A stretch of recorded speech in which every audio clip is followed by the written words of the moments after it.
Mr. Chandra, Yes, sir. why we are not able to get more than 50 people on the screen now? Only twice. Earlier, I can see all the 500, 600 people, name or faces. Now only 25, 25. That is twice I can change the screen. Thereafter, I cannot see anybody. Why is it? Only last 2 days is like this. Earlier, we can see all the 600, 700 people. Either any technology or accidental or planned, intended. So we'll have to see your system, sir, because I can see here all of You are them. not aware of that? I can see all of them in my screen. Now, earlier, Yeah. before you start, I can see whoever is there and who comes late and all that, who leaves early. Now I Yeah. can see only two screens, that is 25 and 2550. Yes, sir. We'll You see have if a we look at can it. have somebody look at that your Thank screens. you. But it's there. It is supporting. Maybe something changed on your system.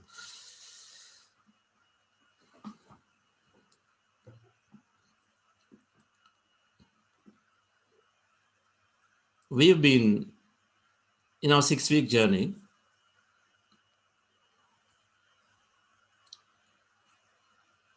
Is a journey to understand our being holistically so that we can transform holistically. So we are practicing this meditation. The week one was all understanding the nuance of meditation.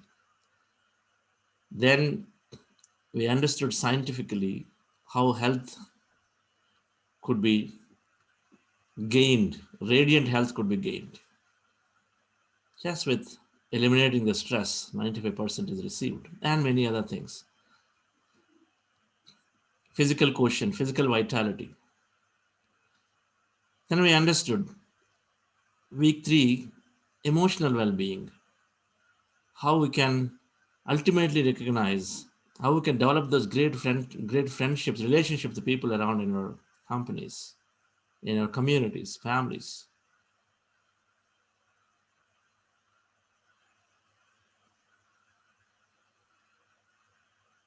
This week, we'll understand our thoughts create reality. So we'll understand from how do we apply these principles, which called manifestation principles. How do we apply these principles in our daily life? How do we determine what is important, not important? That we'll get to know as we meditate. What is, how do we determine within what we know, what is important, what's not important, and how to apply the knowledge of how do I rectify my mind so that we can actually apply those principles in manifesting or living a beautiful life.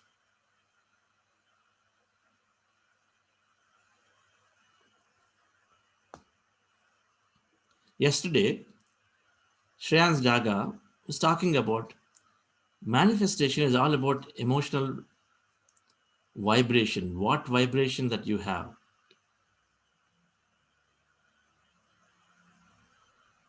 He was mentioning, he was a great manifestation master. He was mentioning, stop looking at physical objects, stop thinking about physical objects. Instead, feel. It's all about feeling because the feelings are much more powerful. And then feelings are much more powerful than even thought. So there are two aspects. First, where is my attention? Is my attention on a physical matter? So manifestation, if your attention is on a physical object, this and that, then we're trying to say changing matter to matter. Matter is trying to be changed to matter because we are body and they're trying to make it create another matter. Whereas what you're saying is that may happen, but it'll take forever. But if it's all about your vibration, how is your vibration? This means what are you? Then he's talked about feeling. What is a vibration? It's about feeling. We have thoughts and feelings. So vibration is created by these thoughts and feelings. Thought is energy, feeling is energy. Feeling is much powerful energy. Thought is X, feeling is up to 5,000 times energy. So if you can if you can emit a feeling about some things. That means you are no longer operating in the physical world and the physical thing. Instead, you're operating in a vibrational world, in an energy world. So we'll understand this concept of why. What is he saying? You got to change your vibrational signature. That's essentially moving from a state of where when I look at something, when I look at a colleague and say, they got a promotion, I want promotion. When I look at this vehicle, I want this. Or when I look at Patrizi and then, oh, he's learned so much, so I want to become that. Where your attention is on clearly matter, this whole manifestation is saying that if your attention is on matter and say, okay, you're looking at this and say, this is what you want, versus we can change yourself and then you start, instead of physical attention on a physical matter, if you can change that into an vibration, into an energy form, there is energy to matter. Everything is getting created from energy to matter. So if you can go into an energy form, then you're creating your vibrational signature is now around that energy, not focused on the matter. Manifestation science, this week we'll understand first what is this energy field, which we talked about. So far, not understood. So today we'll understand quantum field. We'll understand a little bit of physics. To understand this quantum energy field, first, everything is energy. I am energy. Then I'm only tiny matter. If I think matter to matter, if I see this object, this thing I want, then we're thinking as a matter and then asking for matter. This whole manifestation science, we're elevating ourselves to energy because we are in the quantum field, we're all energy, unlimited possibilities. So we elevate ourselves to the energy. So thoughts and feelings is energy. We go into that level, not looking at this one, but be in here, thoughts and feelings. And if we elevate ourselves to become energy, and then send those change your vibrations about a certain feeling, and then I'll understand this in detail this whole week. So that meditation that we are doing regularly is increasing our energy level, increasing the thought power. We are several memory parts. One of them is thought power. Increase the thought power. And meditation is increasing the thought power. Meditation is removing unwanted things. So automatically, whatever that we are changing through energetically, whatever we are thinking, or if our energy pattern is changed, automatically that has to manifest physical reality. So energy pattern change means our vibrations, our feelings have to change. Our state of being has to change. How do I stay in a whole day has to change. If I'm wishing for something, what am I thinking about? How am I thinking? There is a way to think about, there's a way to feel about it. So am I doing enough feeling? So in order to get something in our lives, we got to set a vibrational pattern around it.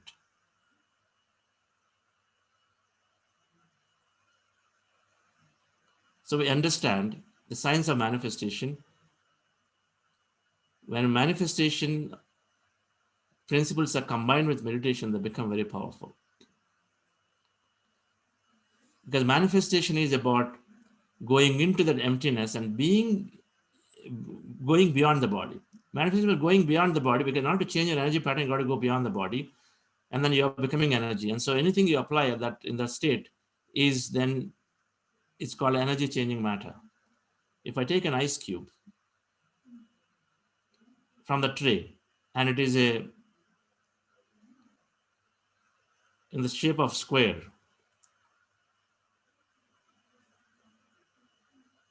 so if I take that, the square shape ice cube, I want to change it into triangle shape.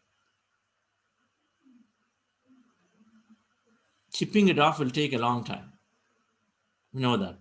Apply energy and make it water, and then put a different cast, and then it becomes so perfect, beautiful. Our efforts are minimal. Same thing, when we become energy and then apply in the energy field whatever that we're wanting, so then we work at the energy level.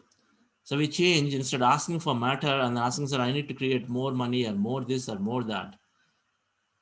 And so we elevate ourselves and then change the vibration. That's called doing energy work. thought and feeling difference.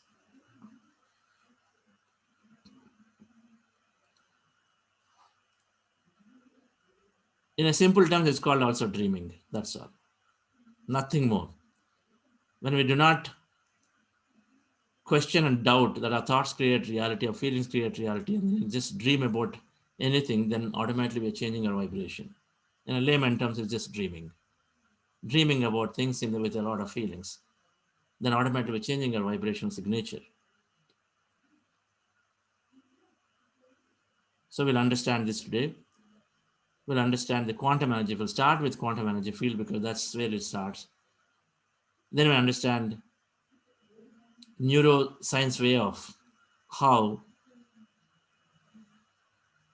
first, what is this infinite possibility field, and second, then how our subconsciously whatever that we have here is how it's projecting into that field to manifest. And then we understand where is this vibrational signature that is in the picture here.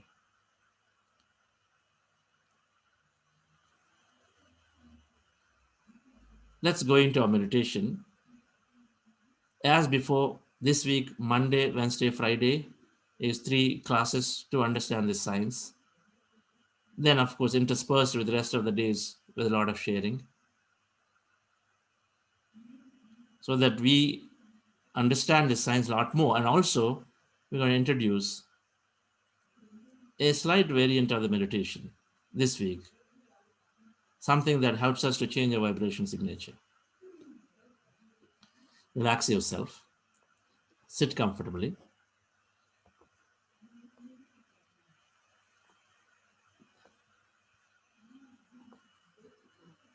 For those of you who are new,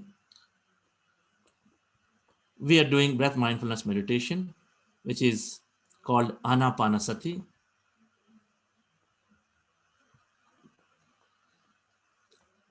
We are body, mind, and energy. A body as a matter is very little, and then energy is maximum, according to science. So when we rest our mind, then we feel that energy, or the feel energy is emptiness. So we feel when we rest our mind, when we completely remove all thoughts from our mind, then we start automatically becoming empty, and then emptiness is energy. So in our meditation, we need to empty our mind. To empty the mind, we observe natural breath. We take anywhere in the nose, any point in the nose, and observe the breath is going in and coming out, going in and coming out. And finally, slowly, slowly, the breath will become lighter. Many people understand it, we can feel it. Some may not feel it. But as you are with the breath is getting lighter, so slowly, slowly, slowly, there'll be a point where the breath becomes so non-existent, and that's the time we are switching to the other side, where we are becoming totally empty. Our goal is to become totally empty. When we become totally empty, then we start experiencing that energy, which is that emptiness. We'll have several kinds of feelings. We may have different kinds of feelings, sensations. So just be a witness and be observing to what you experience during meditation. Be a witness. Do not interpret, just be a witness. So that's called breath mindfulness meditation, or anapanasati meditation. That's what we will do for most of the time. And before we do that, there is something called heart elevation, where we're going to fill our hearts with love, gratitude, compassion, any of these heightened emotions. So we will do that for about 5 minutes. Just follow me actively during this process of heart elevation. That's okay.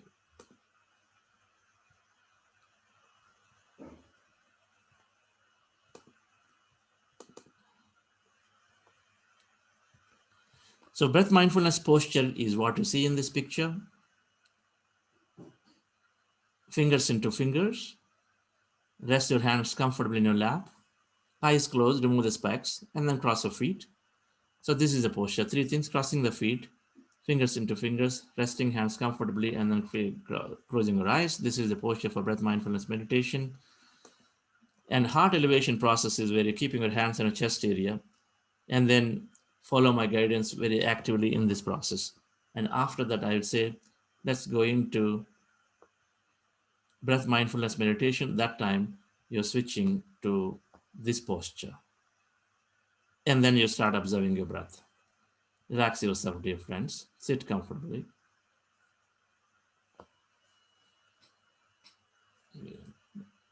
With your eyes closed.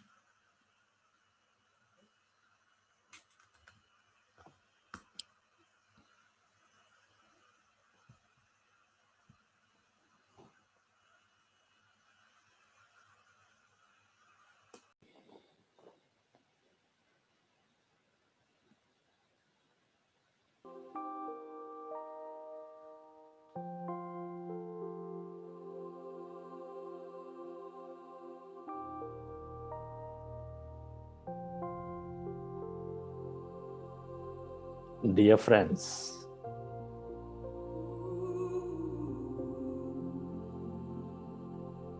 dear masters,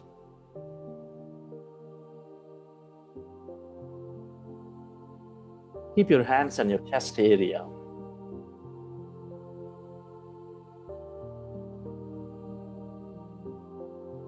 Rest your attention on your breath and on your sacred heart.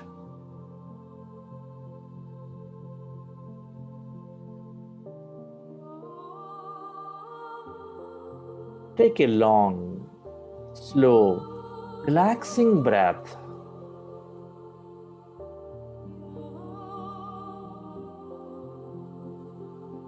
And can you feel your beautiful heart?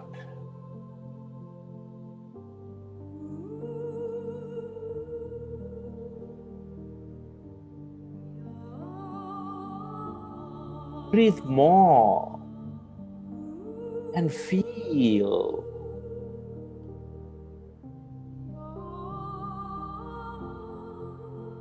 that seat of all emotions, our primary connection into this universe,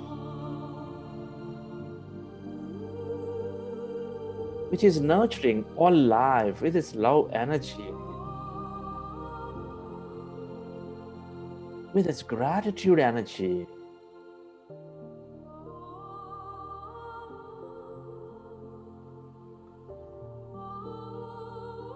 Can you feel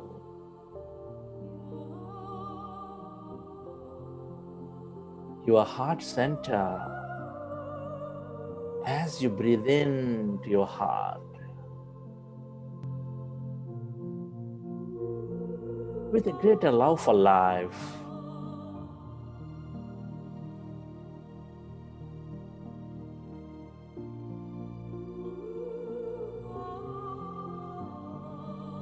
Feel your sacred heart and bring yourself into the present moment.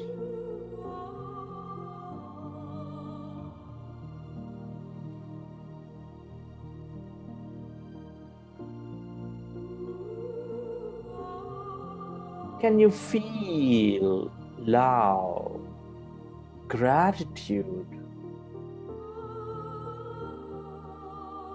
inside your beautiful heart?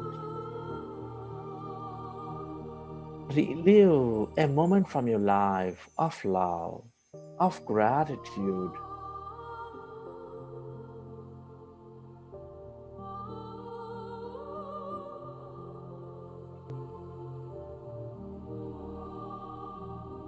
Feel more of the love energy, of that gratitude energy,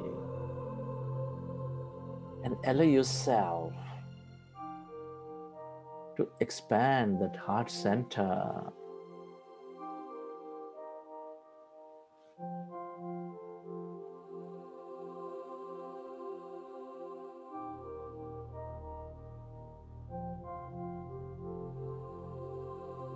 We're all connected in this universe.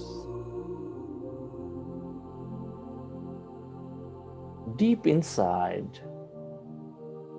we are energy, intricately connected with each other.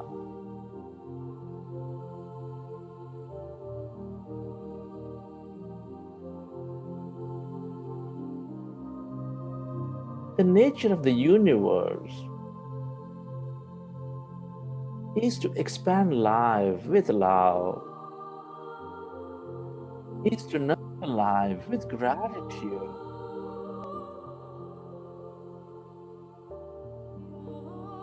Life thrives on appreciation.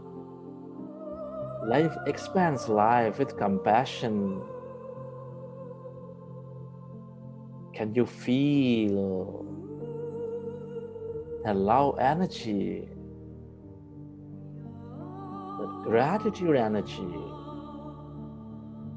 inside your beautiful heart?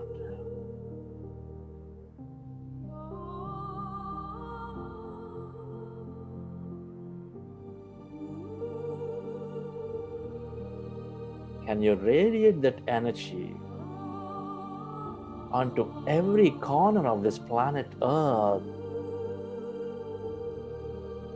But it's bound to be received by the needy.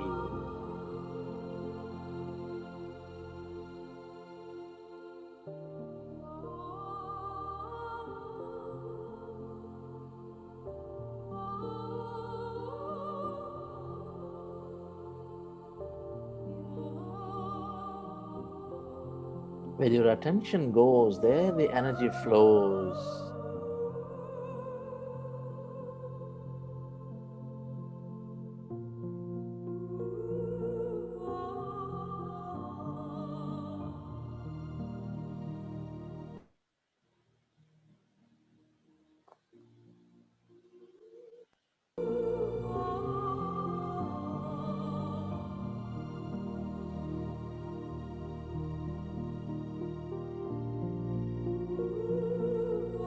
Feel the love, that gratitude.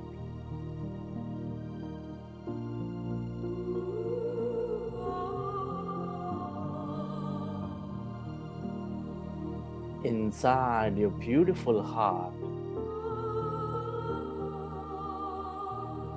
Allow yourself to feel that oneness with all things and everybody, with that love energy.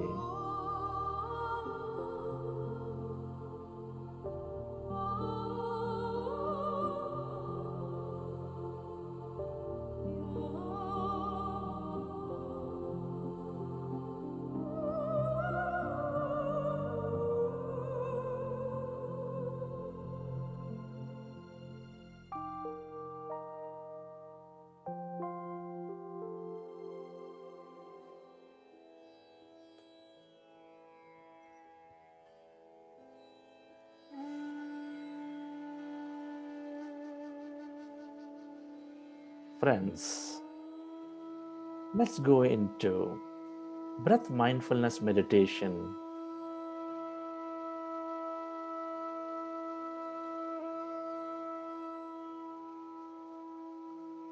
With your fingers into fingers, rest your hands comfortably on your lap. With your eyes closed, observe your normal, natural in-breath and the out-breath.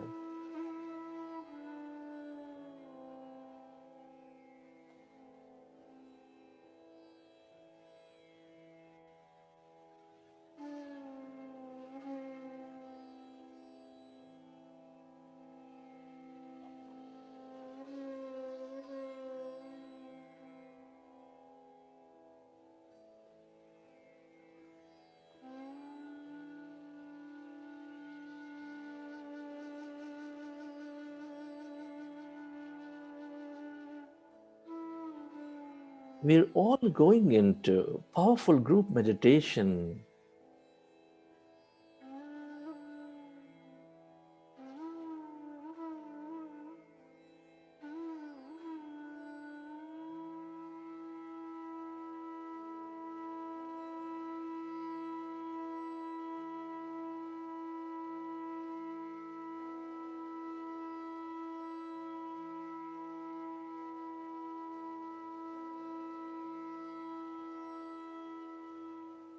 Be with your breath.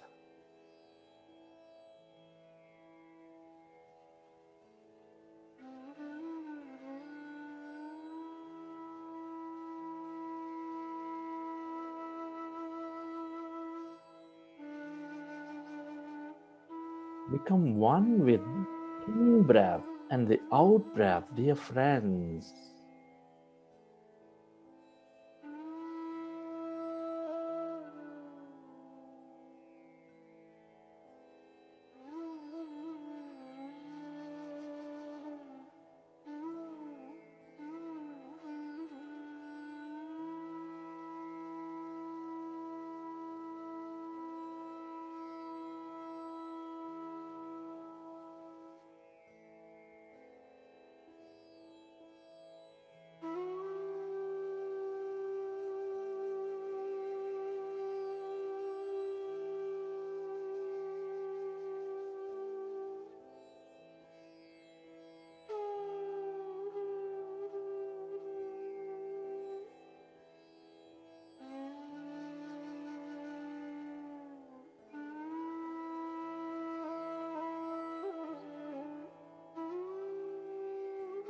When we observe our breath, our mind becomes empty.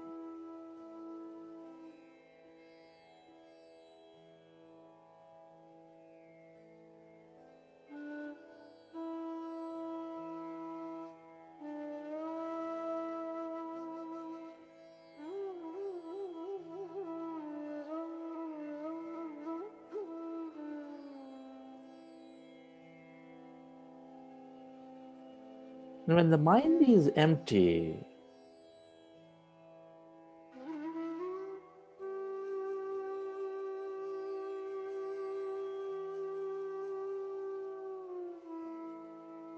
we slowly merge into that greater emptiness around us.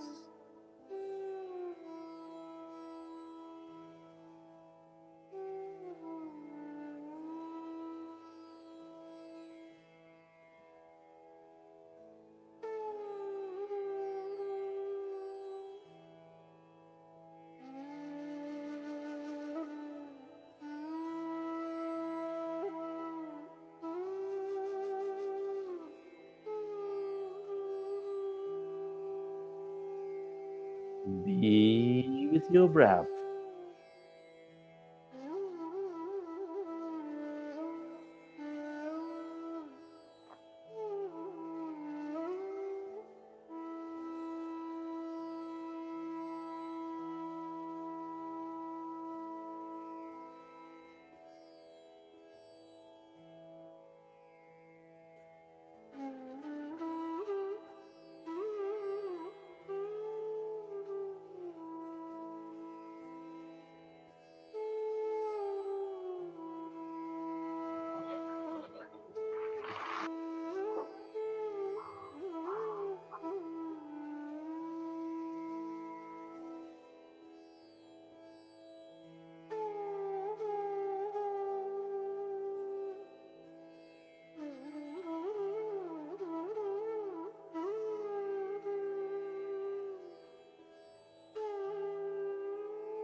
Be with your breath. Allow yourself to become one with the in breath and the out breath, dear friends.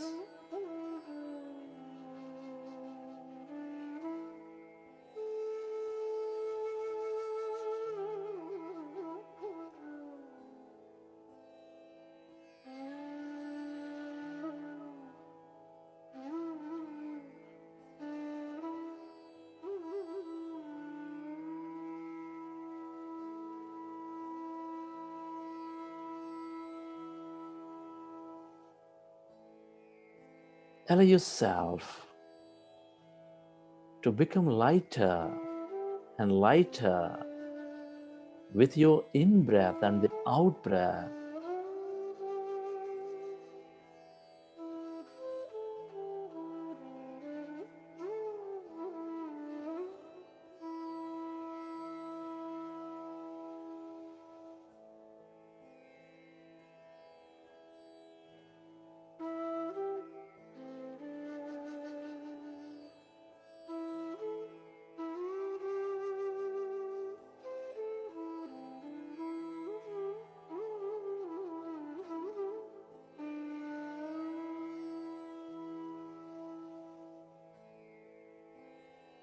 It is natural to have thoughts. When you recognize, come back to observing.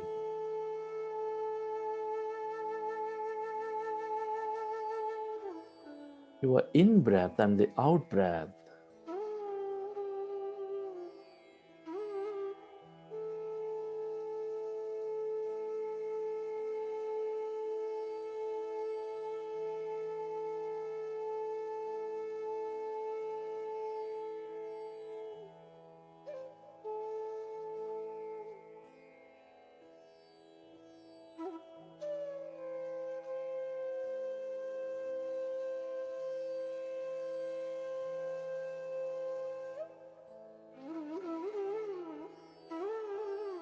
Be with your breath.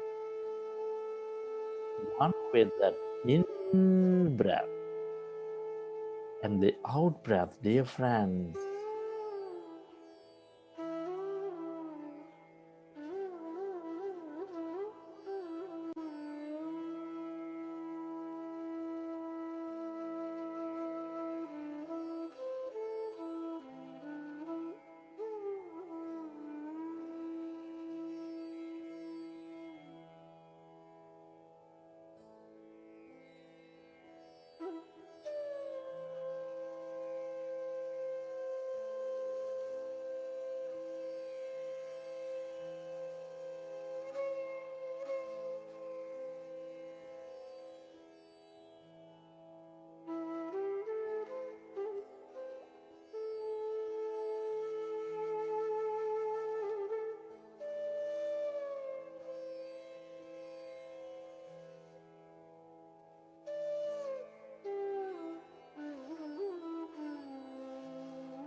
As you observe the breath,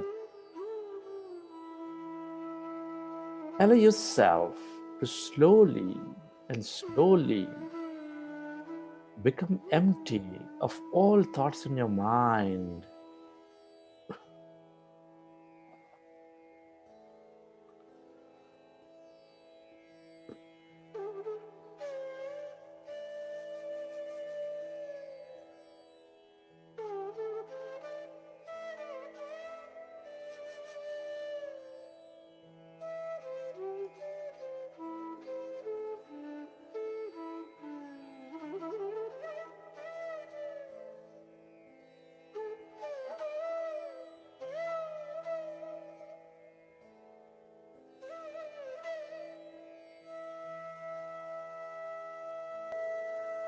Your mind is empty.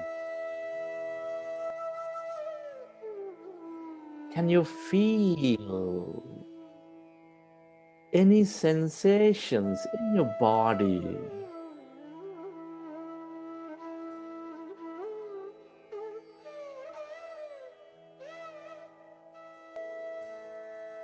Can you sense energies in any part of your body?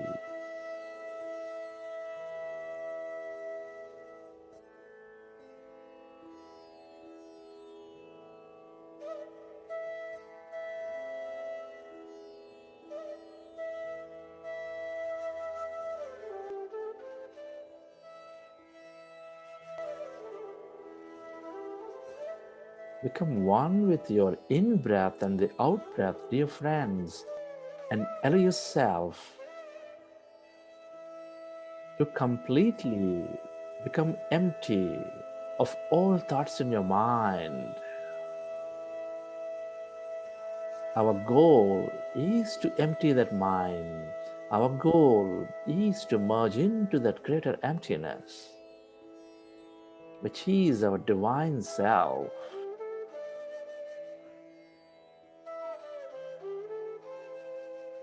That intelligent quantum energy field with all possibilities.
Allow yourself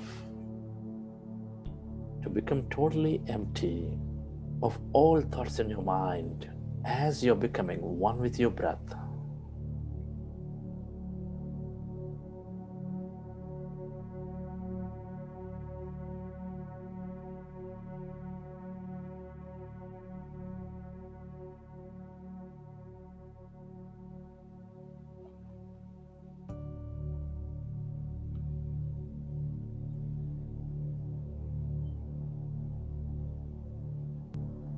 As your mind is empty,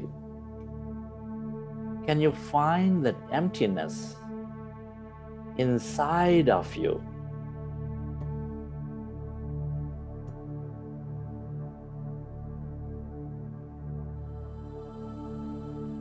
Can you feel that emptiness all around your body, occupying your room?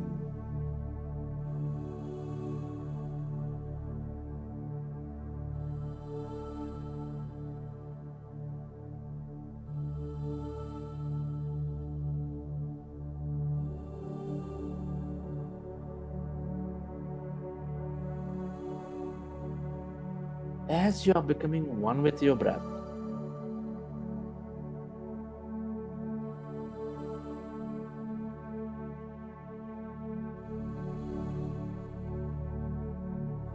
can you become aware of that emptiness inside you, all around you, spreading far and wide, beyond your body, beyond this room, into the edges of this universe?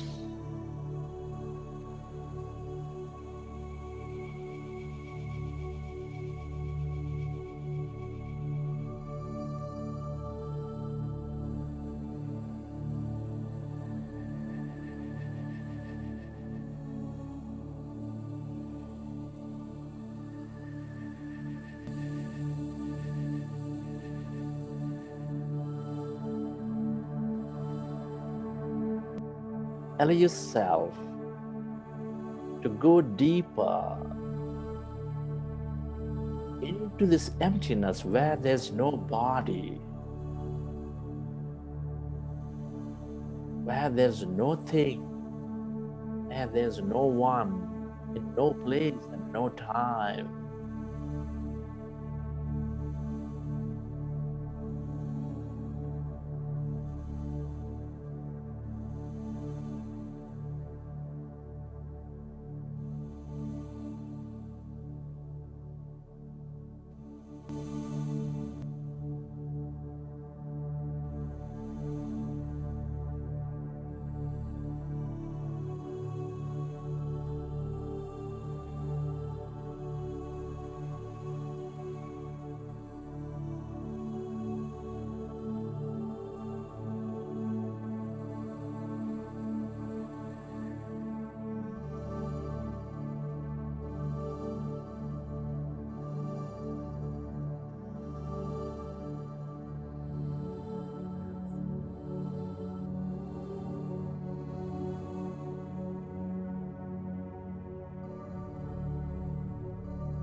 All emptiness is energy. That's quantum field with unlimited possibilities and opportunities. Everything that we have ever experienced or will experience is here in this field as energy, waiting to happen into a physical reality with our observation.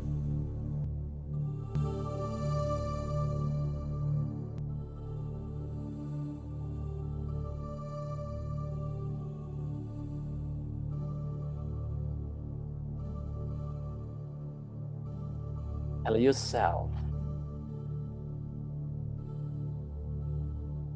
to completely merge into this emptiness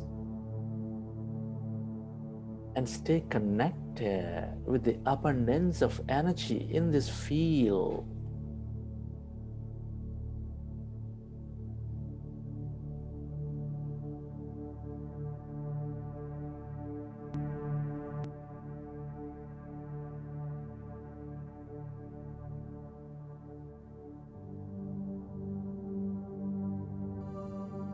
Allow yourself to become less of the matter and more of the energy.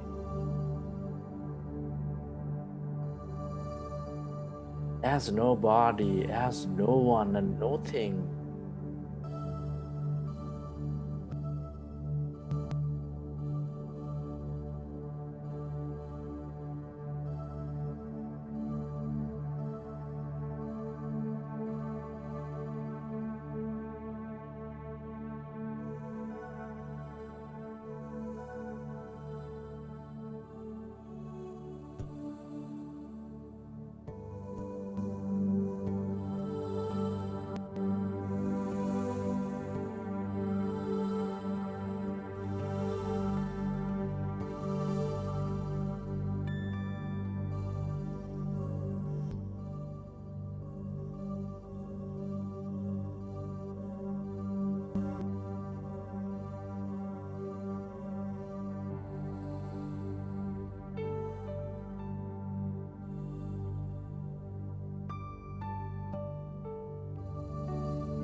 Stay aware of that emptiness, of that energy.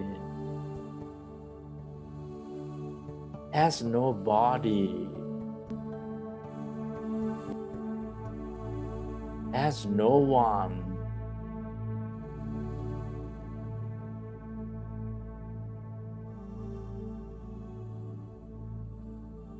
This is the bliss of all creation. The longer we stay in this field, the more we become open to new possibilities into our life.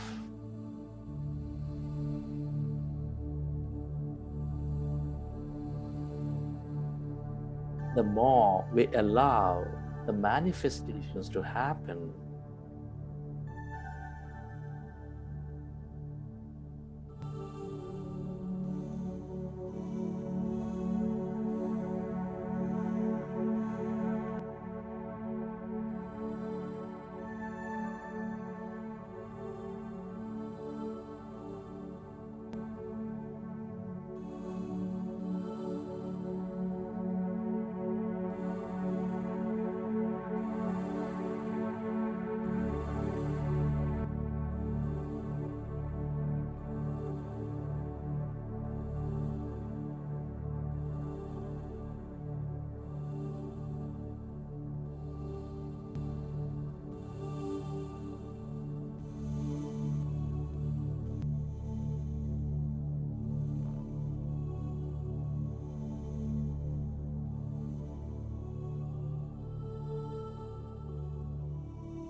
friends, let's express gratitude. Gratitude for living this beautiful life. Can you be grateful to your parents? Be grateful To all the people in your life, your friends, your family, your relatives, colleagues, partners, everybody.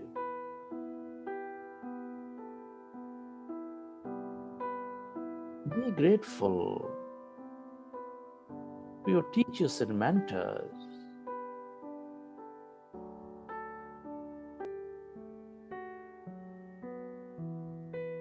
Be grateful to all the things in your life, the places you go, the system that support us, the governments, companies, and people.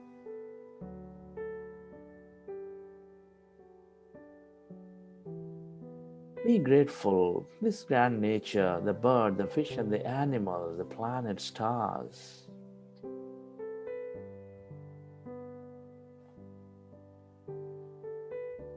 Be grateful for all the challenges in your life.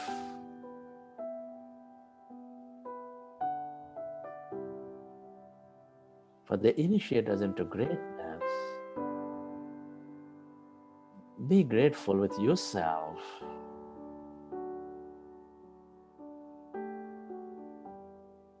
Be grateful to this intelligent universe, to the intelligent quantum energy field. Gratitude is the ultimate state of receivership.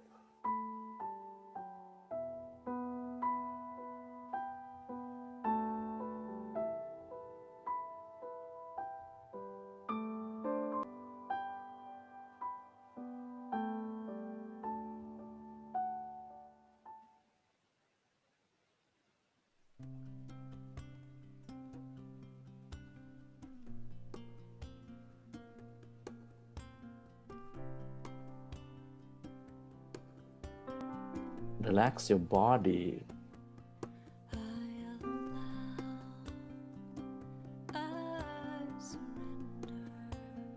Feel your body.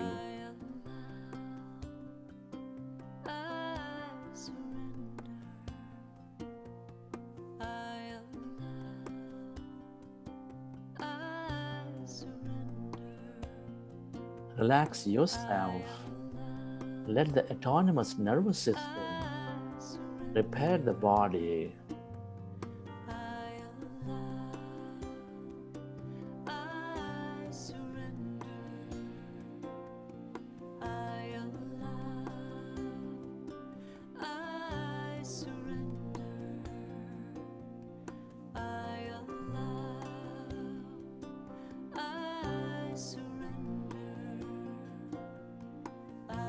As you relax,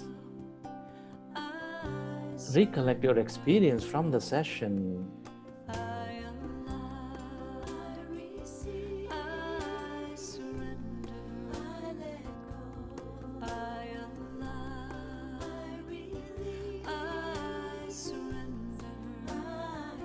How did you feel?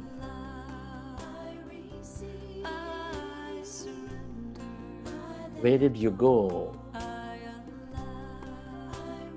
What did you see?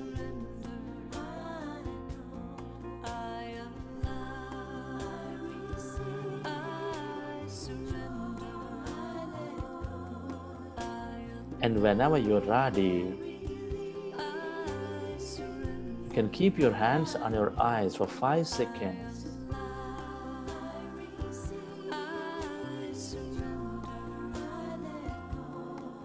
And then open your eyes.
So when we record that experience, how did you feel? Who have you become? What did you see? Because we have different types of experiences. Our sensations, the feelings, visions, or any flashes, or who have you become? If you felt that vastness in you, you felt like the Lord Krishna in Bhagavad Gita, the Vishwarup, your grander form of yourself, or you felt like a ball of compassionate energy. Many are possible. We feel like we are just an energy ball. We feel like we are light. Any of those, when I'm saying that recollect. So when you recollect, we are firing our brain again. So we record it better.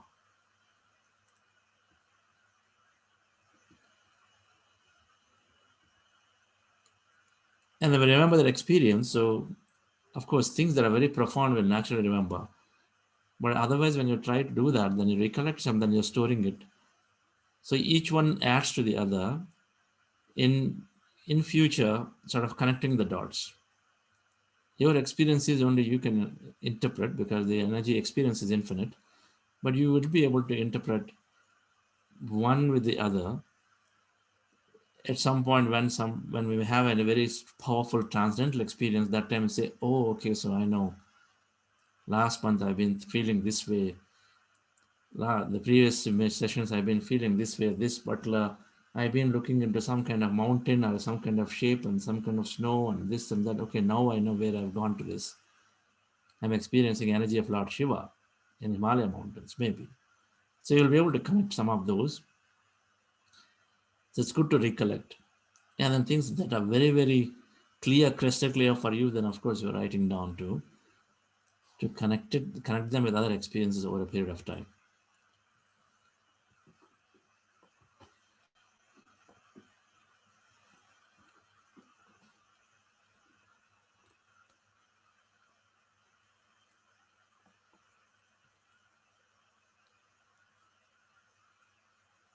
So science of manifestation starts with understanding that we are not mere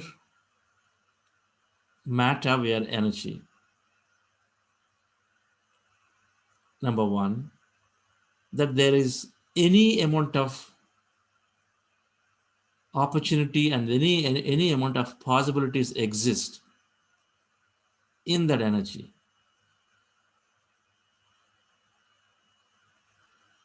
That there's nothing is possible. That Karthikeyan popularly says, nothing is impossible, not possible. Nothing is impossible. That everything is possible. That there is no limit. Every time we say we are unlimited, it has to show up somewhere. What is that unlimited? There's no limit of what we can create. Are there limited amount of enjoyments? How many types of enjoyments that we can have?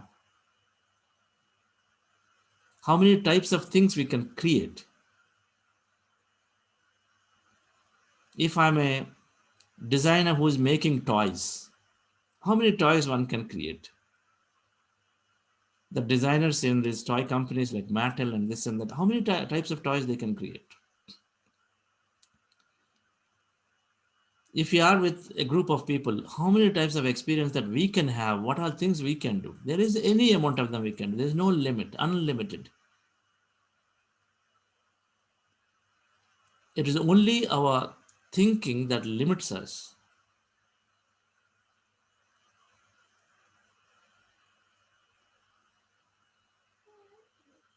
Splatting, I'm trying to read this book. Keith Splatting. I think there are a group of them. They came to India in the late 80s. wanting to understand this transcendental out of the body experience of many yogis. So they documented late 80s, the group of them, experience of a person in front of them, that master is there in front of them here. Then this master tells them that, okay, I'll take you to many mystics in the Himalayas, so let's walk on the path. But tell you what, from now this point to the next point that we're going to go into another village, it's going to take a few hours. So you guys go. By the time you reach there, I'll meet you there. So in order to demonstrate that he's not cheating, that is fine and shortcut, so one of the team members stays back with this yogi there, and then rest of them go. After a few hours of walking and all, the late 80s set, so probably not even roads properly. Late 1800s. So they reach that village. To the great surprise, this master appears there. And then later, this team member comes back and joins and says, hey, at so-and-so this time we see this master reaching this village before us. What's going on? Was it there with you until the time? He says, yeah, in front of me only. All the time, for the last few hours, he's just with me, right where we started. Where you all started, I'm here, and then he's with me right now. I mean, all this while. So there's no question of he showing up in front of you in the other village where you reached. Any experience is possible. These are absolutely things that we say are not possible at all. If that kind of experience are possible, which even Yogananda Paramahamsa's teachers, Lahir Mahashya, Yukteswara Giri's teacher is Lahir Mahashya, then his teacher, they say, Matar Babaji. So Lahir Mahashya used to do many of this. If you read that book, I don't know, some of you may be attending this autobiography, Living with Himalayan Masters by Swami Rama. There are a lot of stories about things like this, how Swami Rama's master teacher used to create many things. Any experience, physical or transcendental, are possible. Because now the quantum physics is saying that everything is there. Anything that we wish to have is there as an energy. It's an energy pattern.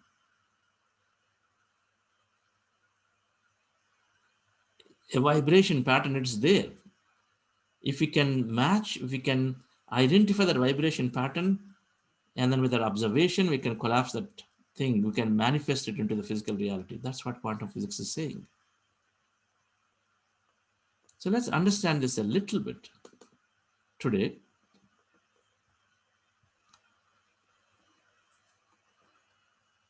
Manifestation, the essence of it is thoughts create things. Everything we call real is made of things that cannot be regarded as real. Niels Bohr, one of the greatest quantum physicists, whatever we think, all the matter, everything that we see cannot be regarded as real.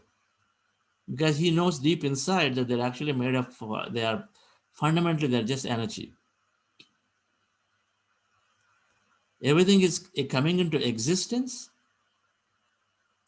because we wish and we put our attention, awareness on it. Awareness is consciousness. So where you put your attention, awareness on it, then it comes into existence. And then when you withdraw your attention, awareness, then it goes away. That's why he's saying everything that we call. So let's understand this a little more.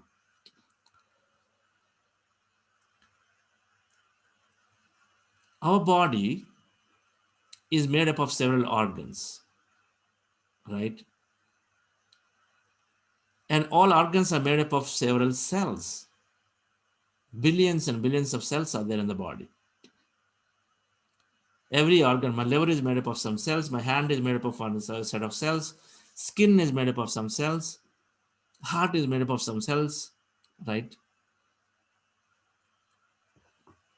And each cell, if you go a little deeper, now we're going deeper, right, into the micro world. So then each cell is made up of molecules. We have a body, for example, 70% is water. So every organ has lots of water. Now water is by definition is called what? It's a molecule, H2O. It takes 2 hydrogen and then 1 oxygen atom, and then so you make a water molecule. So there is molecule. So water is a molecule, sodium chloride is a molecule, right? When I talk about all these chemicals that get produced, that cortisol, which is the heightened arousal chemical, which prevents us from sleeping, is a molecule. Melatonin, which is the best thing that can happen for the human, which is puts us into this transcendental states, in addition to many things, is a molecule into sleep. They're all molecules. So they're all there. The chemicals are molecules. So every organ is made up of molecules. Every cell, every organ is made up of cells, cells to the molecules, like water and salt and all of that. And then when you go and then look deeper, then it's got atoms. So what you see in this picture is an atom. What is an atom? We know, we all read. I don't know how many atoms are now there, maybe 108, 106. My memory serves me right. So many atoms are there. In chemistry, we learned all of this. Hydrogen, oxygen, chlorine, sodium. Some are gaseous, some are solid, depending on the frequency, right, in that scale. So the atoms, now what you see is a picture. So deep inside, we're fundamentally made of atoms. Now atoms, if we go a little more, subatomic particle level, if you go deeper, then we find, we all learned electrons and protons, electron and nucleus. The center is nucleus, and the electrons are orbiting around the nucleus, orbiting around. So some atoms have less electrons, some atoms have more electrons, right? The number of electrons that are orbiting, so they have, some have only 1 or 2 orbits, some have many orbits. So the orbits are there where electrons are going around. Now, as far as we know, matter means some weight. It's got mass, right? There is some weight to it. It's got some, maybe it weighs 10 milligrams, 10 micrograms, 1 kg, half kg, like that, right? So ultimately our organ weighs something. So it's mass, right? So an atom that you see in the picture, dear friends, has got those tiny dots. Those are electrons which are rotating around the nucleus, which is the center light, right? On the picture on the left side here. So when you see that, and according to this particle physics that we know, Newtonian physics that we know, that there is mass to each of those particles, right? So the particles, in this case, the electron is a particle we know, and then the nucleus is a particle. It has some weight, it has some mass. It's called matter. Anything that has mass has a matter, right? Because it's physically existing. We can see it. What is matter? It's physically something that we can see, and it has some weight, so we call it, it's got weight, so that is mass. But in this picture, if all those orbits, if you draw an imaginary circle around these orbits, so this is the atom, this much. In this picture, if you take out those dots and then you take out the center nucleus, that light, if you take those out, then how much will be still left? How much space will be left? If the place where these electrons and then center nucleus is there, if you cross it out, darken it, then rest of it is all there. The place is there. If I ask you how much of that is all left, you'll say, oh, after taking these dots out, the center nucleus part out, the light out, there still be 95% will be left in the picture. So all of that is emptiness. So at the atomic level, when you take out the electrons and nucleus, which contain matter, mass, everything else is emptiness. And then for our naked eye, we see that at least 95% should be empty in that picture. Because if I say the only thing that has got weight is anything that's not empty, and then anything that's not empty is only those dots, which are electrons and the center nucleus. And then if that is only 5%, everything else is 95%, which is empty. No matter, empty, naked eye. But tell you what, if you look at this third bullet, quantum physics is saying we are 99.99% empty, not 95% empty, 99.9999%. Out of 100, if 99.99 is empty, then what is left is what? 0.01%.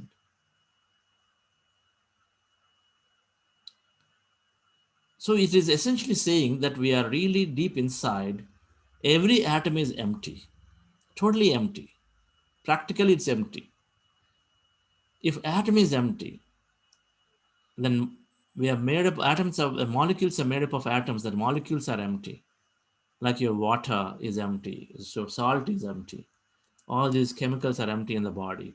And if they're all empty, and then your proteins, your carbohydrates, they're all chemicals, they're all empty. And then when your cells are made up of these molecules, if the cell is empty, and then organs are made up of cells, if the organs are empty, and a body is made up of organs, a body is empty.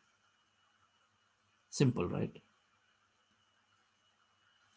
If a house has 5 bedrooms and every bedroom is emptied of all furniture, all objects, everything, so one bedroom after the other, so each bedroom is empty and all rooms are empty, then we say house is empty. Same thing, right? A body at that point, as you can see from here, as from the science perspective, is practically empty. And what is that emptiness containing? The quantum physics say that it contains energy. And what is happening in that energy field, it's called, that is the energy field. And what's happening in that energy? It is a continuous exchange of information. Interesting, information. And this information is nothing that they observe, that is the thought. The thought is some kind of information that is going in, and then you have a thought. The second bullet, then another thing they've said. So what's first great finding is that we're totally empty. The second finding is the second bullet that you see here. At subatomic particle level, everything is both wave and particle. That means, now we thought electrons and nucleus is all hard matter. It's particle. It's like a ball. It's like a marble, right? It's hard. We know that. The cell phone is hard, right? It's like, a set of particles. So, but however, quantum physics said those electrons that are there, they are particles sometimes, but they're also wave. Wave is what you see in the right side picture. Something that is a continuous piece of energy. It's got an amplitude high and low. Wave like a sea wave, it. It goes high, it comes down. Goes high, it comes down. Like that, right? We have these electromagnetic waves, radio waves. You have there are various kinds of waves. The whole light spectrum is full of waves at different frequency. The whole light spectrum. We only see some part of it, about 10%, less than 10%. Animals, some of the animals see something that we don't see, we know that, right? They can see some lower frequency, higher frequencies that we can't see. That's why in the night time they can see where we can't see. So the wave is essentially nothing but a continuous piece of energy. So what they found is this, what we think is a particle, that means the electrons and nucleus, is also wave, is simply a set of a frequency of energy that is going from one place to another. They also found out that this energy, when it becomes wave, and it is all, the whole thing is traversing beyond speed of light. Continuous exchange of information happening as in the energy field is traversing beyond speed of light, which is 300,000 kilometers per second, which practically means that to go around the earth, anything is only takes microsecond. So around that, there only microsecond. And what is that information that is going in? There is thought frequency. So every time we think of a thought, for it to go around the earth and come back, it's not even, it's microsecond. Around the earth and come back at 1/6 of the second. So that quickly, instantaneously, what we think can go into somewhere else, because this emptiness that is there between all atoms, which means between us, between inside the body and everywhere that emptiness exists, because the body is 99.99% empty. The cell phone is like that, 9% empty. This laptop that I see is empty, and everything around, and you are empty, and empty, all is empty. And then it says, these the particles are also as waves. That electrons and nucleus, what we thought as matter, is actually waves. So waves means the energy is continuous like that on the right side. So my energy is right now spreading in this room. Vani in the other room is spreading, and then it extends into the Bangalore, maybe Anusha, maybe Nagapradeep, maybe Ravindra, and then other people in the Bangalore. All of us are there. Our energies are connecting each other. It goes to Coimbatore, it goes to Delhi, it goes to America. They're all connected. So the energy fields of individuals are connected with each other, because the energy, once it's a wave, it cannot stop. There's no boundary. It keeps going, right? Our TV waves, the television waves that are coming in, they're telecast somewhere in the station. but they're coming from all the way, right, to our TV because they're coming. So if waves are going, then you need an antenna to receive it. If you have an antenna to receive it, then we receive it. And tell you what, we have an antenna in our pineal gland. When you are in this wave field, when you meditate, yesterday Patrice was saying that when the breath becomes here, when it comes here onto this middle of the eye part, and then when the breath comes there, it becomes short and short and short. And here means what? It is that third eye, which is essentially there is a pineal gland inside, which is the sixth center. With the piezoelectric effect, the pineal gland becomes an antenna. We can read this. There's some great science around it. Science is trying to understand. But there is an antenna. When you become meditator, when you go into deep meditations, then this antenna opens up. And then we start receiving a lot of information. Information are this wave energy we're receiving. Then energy is what is an exchange of information. And we receive a tons of it. But then we process a little bit of it based on the requirement. There is still a science that is not understood. We receive literally, we can receive 40 million bits, but we only take in very, very little amount of it. So we are deep inside. Quantum physics found that it's all waves as well as particle. So deep inside this matter, what we call is actually energy wave. And then the third bullet says that when observed, a subatomic particle becomes matter. When observed, a particle becomes matter. Otherwise, it's becoming energy. So they did an experimentation in a room. They threw an electron out, and then the electron, when you throw, if it's like a ball, if you throw it, you want it to show up straight. If you're throwing in one direction, it has to throw in the direction. But when they put and said, okay, I want to see this electron right now on my right side, so it starts showing up on the right side. Otherwise, the left side starts showing up on the left side. That's when they said, okay, observed, a subatomic particle becomes matter. When you're observing, whatever we observe is constantly changing is the definition here. So then the conclusion from the quantum physics is that atom can appear nowhere and everywhere, because an atom, if electrons are in the atom, are basically atom is empty and electrons also becoming wave, and the nucleus becomes wave by default, and then only when somebody observes it becomes matter. So by definition, the atom also can appear nowhere because it's basically become energy. It's not there, but then somebody wants to see it, it is there. Since it's oscillating beyond, since these things are happening at beyond speed of light, they can be anywhere. They're all connected into one single thing. They can be anywhere. So when I say you become nobody, nothing, so you are essentially, we are trying to remove that matter, where attention of the matter. When you remove the attention of that electron and proton deep inside the nucleus, we remove attention of the thought, and thought is nothing but nothing. So I'm probably going back into the next slide. We're removing attention of the thought, and that every thought is nothing but a whole set of events or a whole set of things about a person, place, thing in life, and then they're all made up, ultimately made up of atoms and made up of electrons and protons. So we are removing attention of all of that. When you remove attention of all of that, what is left? We left nothing but that energy.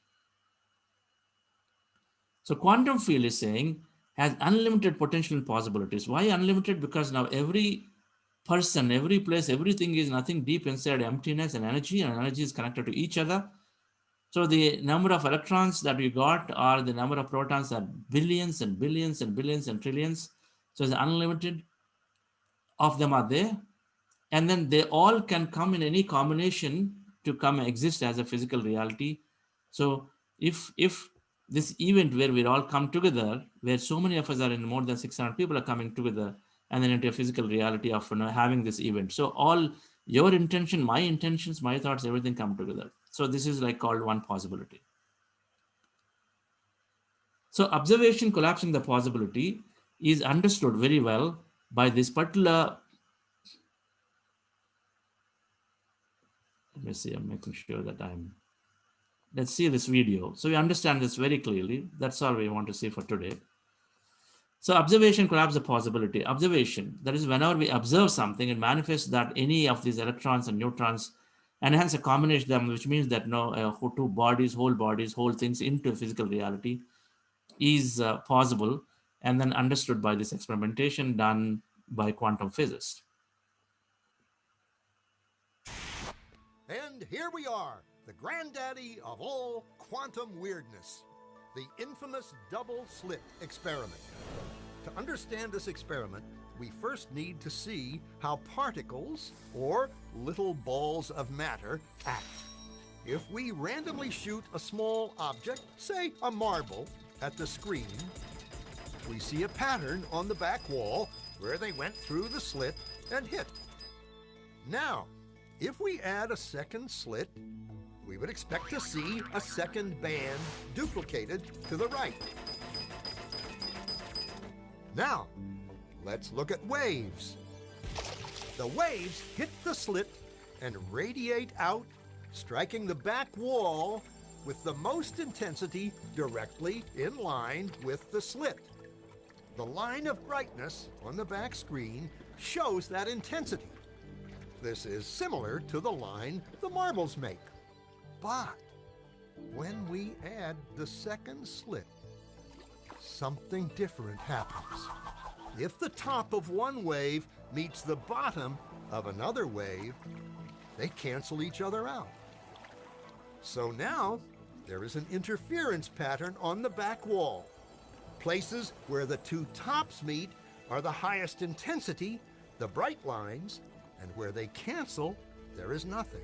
So, when we throw things, that is, matter, through two slits, we get this, two bands of hits. And with waves, we get an interference pattern of many bands. Good so far. Now, let's go quantum.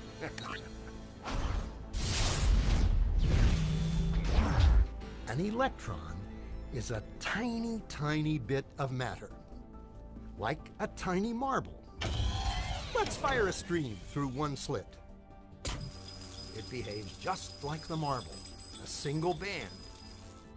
So, if we shoot these tiny bits through two slits, we should get, like the marbles, two bands. What? An interference pattern. We fired electrons, tiny bits of matter through. But we get a pattern like waves, not like little marbles. How? How could pieces of matter create an interference pattern like a wave? It doesn't make sense. But physicists are clever. They thought, maybe those little balls are bouncing off each other and creating that pattern. So they decide to shoot electrons through one at a time. There is no way they could interfere with each other. But after an hour of this, the same interference pattern is seen to emerge. The conclusion is inescapable. The single electron leaves as a particle, becomes a wave of potentials, goes through both slits, and interferes with itself to hit the wall like a particle. But mathematically, it's even stranger. It goes through both slits and it goes through neither. And it goes through just one and it goes through just the other.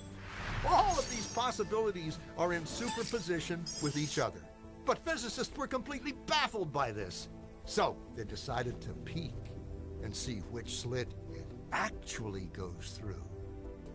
They put a measuring device by one slit to see which one it went through and let it fly. But the quantum world is far more mysterious than they could have imagined. When they observed, the electron went back to behaving like a little marble.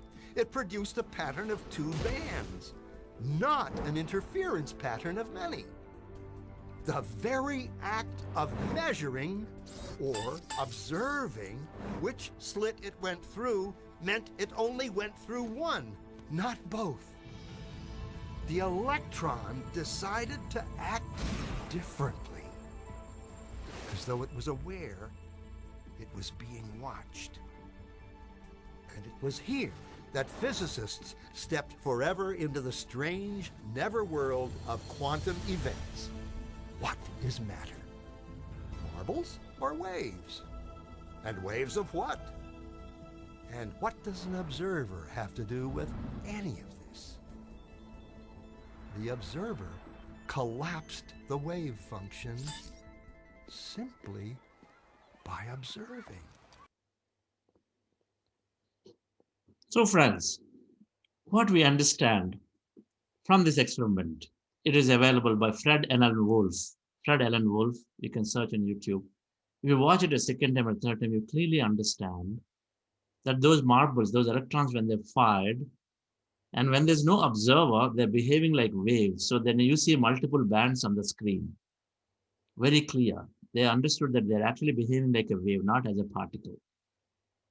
But then when the moment they put an observer, the electronic measuring machine, then they only saw two bands because they're firing electrons through slits, right? Electron is like a marble, right? And just say, keep throwing a marble onto the screen in front, it will be straight line, right?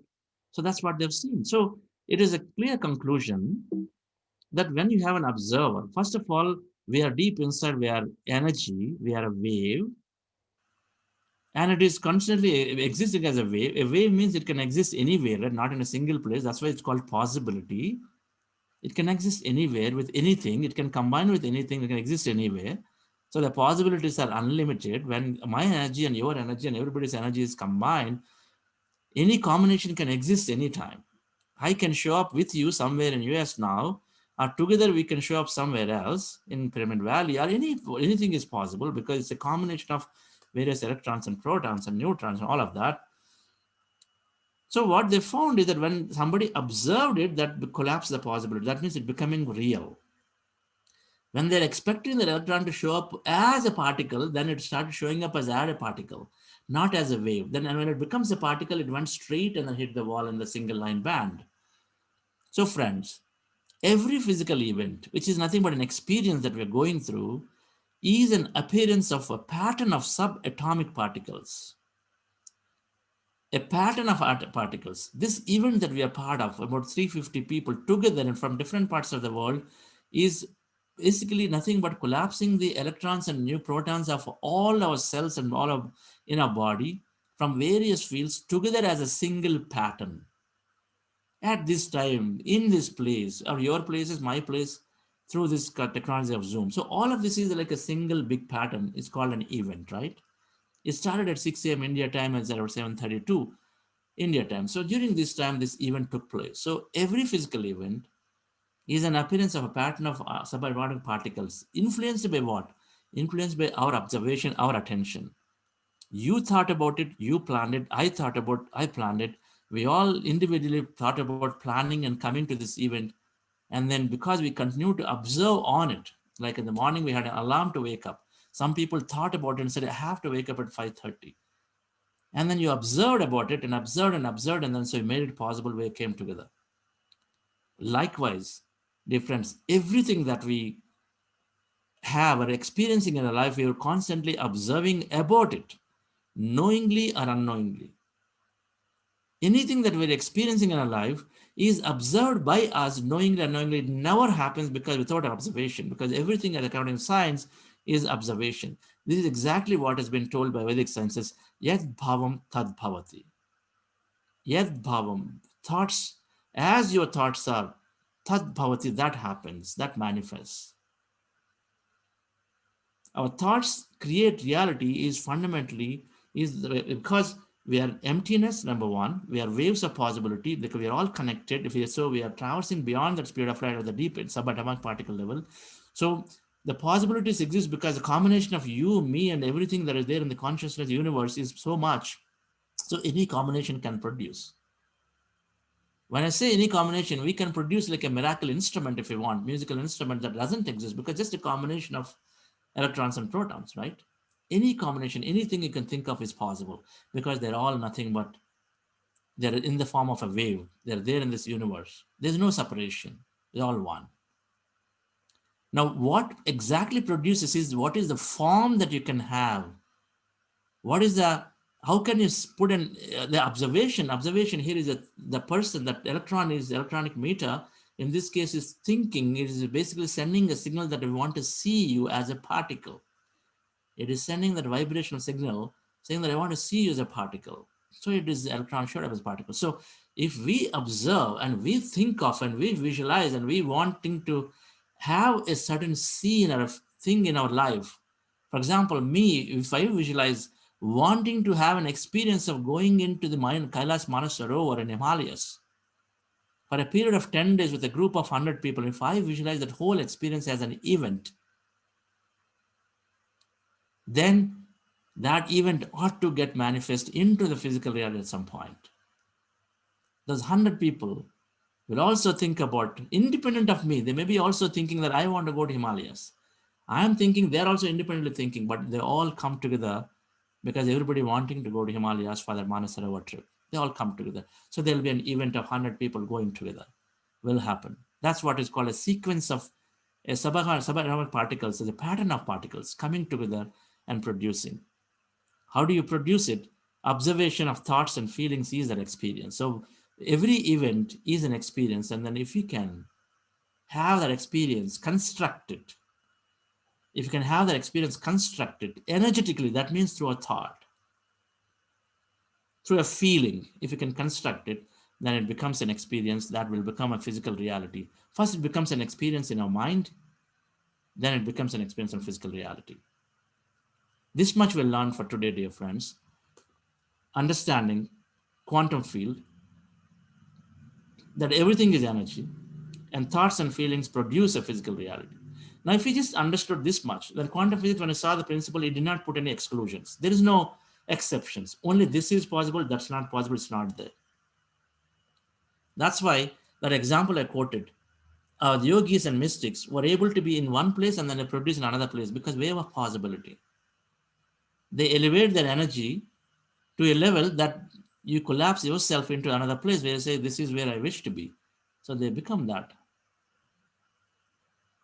Many people said, Mahathir Babaji is an energy that they say, many people say that I've seen, there are so many people in the West and India, when they're meditating, when you connect with this energy of the Mahathir Baba, they say, I see him here, but then they also say, I see him here physically.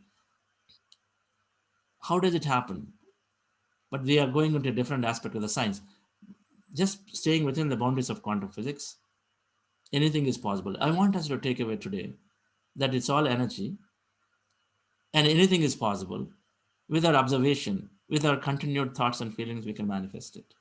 We'll corroborate that with the science of how brain is working, and then what do we have to do to reprogram, or if there is any way that we can use this brain to put our thought and feeling to what we want, and then so that it happens in our life.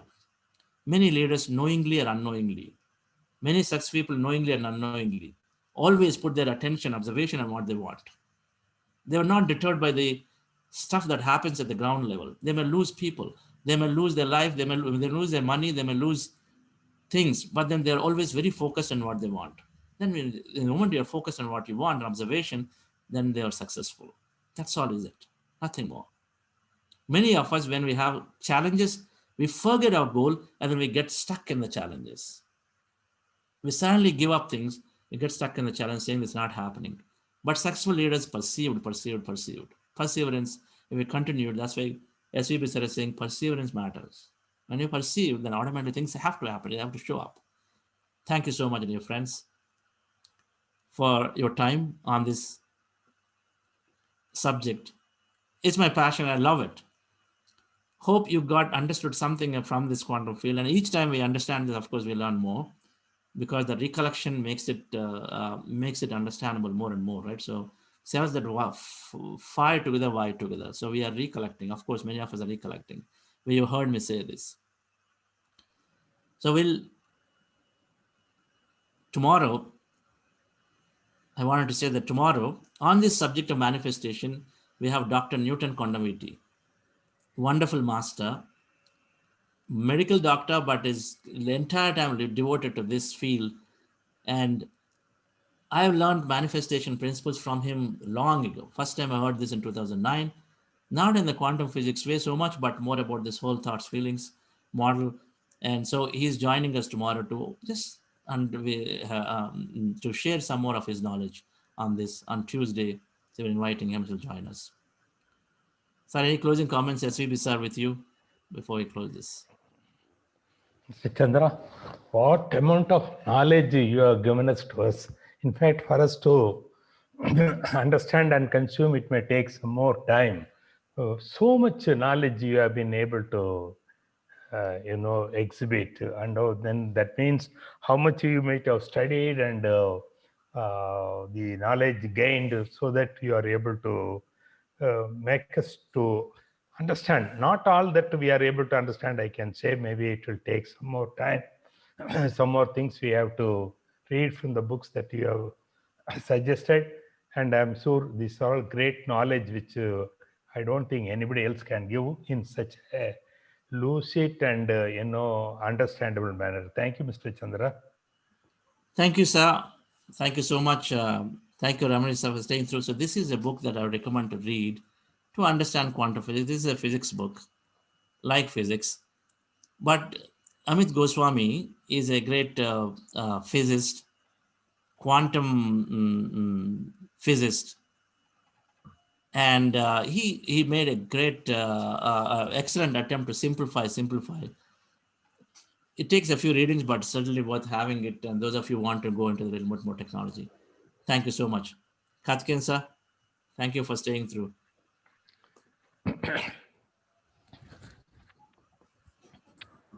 A brilliant exposition of a very difficult, complicated subject, quantum field of possibilities. That is why you are called Master Chandra, not just Chandrasekhar. I just would endorse what SVB said, but you have done a great job, Chandra. This subject needs more in-depth study and understanding, but that is why, what I say, nothing is impossible. You put it in a more positive manner, everything is possible. Why everything is possible is explained in the quantum field of possibilities. Brilliant. Thank you. Thank you, sir. Thank you all. So we'll meet back again tomorrow 6 a.m. And then in 2 minutes, we'll take questions. Those of you who want to ask any more on this topic or share your experience. Thank you. Right. You are the hands, you are the voice of spirit on earth, and who you are, and all you do is a blessing to the world.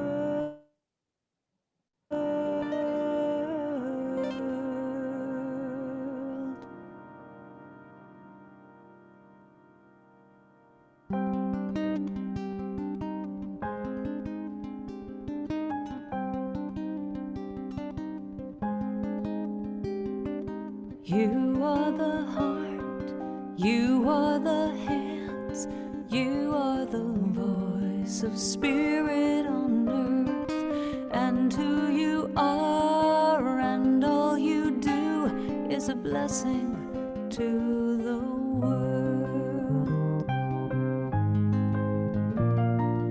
You are the heart, you are the hands, you are the voice of spirit on earth, and who you are and all you do is a blessing to the world. We are the heart, we are the hands, we are the voice of spirit on earth, and who we are and all we do is a blessing to the. We are the heart, we are the hands, we are the voice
of spirit on earth, and who I am. Hi, Sheetal. Hello, sir. I'd like We to hear, before we go in, I'd like to hear from Professor Jagdish, sir. okay, sir. Sir is also fond of physics. Oh, physics, okay, it's been my own subject, etc. But I think Chandra have already mentioned this once before on this same platform. Uh, the belief in teaching community is you should not explain what you do not understand because it never works out. And the fact that you not only explain something which everyone understood, people like SSVB and Karthikeyan appreciated it goes to show that you have understood this very well. Unless you understand something very well, internalize it, you cannot explain it well, which means to say you perhaps very well understood phenomenon. And to relate this physics, quantum theory, I remember first having read for the Castra's Tower of Physics, where I tried to relate it. But at this stage, at this level, relate it so that so many of us can understand, I think you have done an extremely wonderful job. I only can sit down and appreciate you. I'm a teacher, I can appreciate students. You're not a student, you're a master, but I can sit here and appreciate you, and I only can congratulate you on that. Today was again a wonderful experience for me in terms of meditation, and your explanation was also, I should say, amazing. All the best. Thank you very much for your day. Friends, that's former professor at Indian Institute of Management, Bangalore. Sir, your experiences in meditation, can you share with us? Yeah. See, actually, I meditated much earlier. I told you where I got so much convinced. I got rid of the migraine. I got cured of it totally. A knee which was probably not immovable. I got cured of it. And so I was convinced about this. I went through Rishi Prabhakar many years ago. If you were attending a 1 month meditation course. Ever since I've been meditation, but I've been on and off because of time when I get time. But after I registered, things happen by chance, as I say. I was very much impressed by Singer's book, Surrender, the experiment of surrender, because that's what happened to me, right? But all my life, I never really, honestly, to tell the people, I'm a very lazy person. I've never tried for anything. I had no ambition for anything. Things been happening, and things been happening the same way. Things happened that I happened to accidentally come into this 40-day workshop, and it's benefited me so much, immensely. It has put the kind of discipline of meditation in me, and because of this, not only quality of my meditation has got enhanced, uh, the ambience, the kind of environment I've put through, so many people sitting around, like you said, energy, right? And look, as well physically, they're not physically with me, but that energy is over there, a community over this, a very large community I built, which is that experience that I have got this through this experience of meditation. And almost every day, barring a few things, I go into deep meditation, experience the people around me. I get impressed by everyone. And both health-wise, God's grace, I've been very well. Energy-wise, I do have energy. And I'm always happy. Thank you very much. Jagdish is not former professor, Ms. Chandra. He is still a professor in the IIM. Okay? He's not former. That's true. Yeah. Retired professor, but he's a professor. That's true, sir. Yes, he's still and then valued everywhere, not only in the IIM Bangalore. Thank you, Mr. Incidentally, most celebrated management gurus all over. not celebrated anyway. Incidentally, on Saturday I had a class. Mr. Karthikeyan, Saturday I had a 3-hour class, and we were talking about these about 75 people who are working in various districts. Yeah. And I was talking about how to use systems, approach, and things like that. At 3 a.m. It's a virtual class. This is the Government of India program called the Mahatma Gandhi National Fellowship. So I was talking to 75 people who are young people struggling all over doing district work and things like that. Two things I quoted Mr. Karthikeyan. You are a globe trotter going to states also very often. Management. Yeah. He's very humble, Professor Jagdish. No. Let me complete, Mr. Karthikeyan. So on Saturday's class, I quoted you. I told them about you. I said them when they were struggling. I said what you said. Nothing is impossible. Yes. And told them they are restricted. They say they are treated as just resources, and these people, district authorities, make them do things with their, because I'm talking to them about various purposes and things like that. So one thing I quoted you, and something I quoted about this possibilities through quantum theory, and people started exchanging with me various articles about science and quantum theory after I talked to them about this. In I my was book, talking about systems approach, but I was talking to you about this. in my entire Pardon? in my entire book, Dr. Abdul Kalam, President, he liked this word, nothing is impossible. Now that is negative. Right. Now I Chandra know. has I said know. everything is possible. It's more positive. Sir, so I Okay. like this. True. Thank you. True. True. Thank you. Thank you, sir. Thank you. Yes, Sheetal. We have Meena madam. Hi, this is Meena Joysher from New Jersey, USA. It's delight to listen to Karthikeyan sir and Jagdish sir and Chandra sir. This was a wonderful, wonderful session. Really, really enjoyed it. Being the logical left brain person, uh, I just wanted to say that I'm going to meditate on be going to Mansarovar in Himalayas and being one of that 100% with you. That would be the privilege and honor if we can do that. Uh, I just wanted to share my experience. Few days ago, I have been doing my meditation lying down in the bed because of my back issues, and Chandra sir had mentioned that that is past and look at the future. And if future, my I'm envisioning that my back is better, then I need to implement that and try to do it sitting. And I have been doing meditation sitting from that day on, and it's a huge, huge, huge difference. I'm not only I'm surprised that I can sit without pain, but my meditation experience because of that is also really, really better, much better than before. I don't even realize what the time has gone by, and it's just I don't want to get out of the meditation. I don't want to close my eyes for 5 seconds and put my hand, and I don't want it to end. So thank you so much. Appreciate it. Wonderful, Meeraji. That's nice.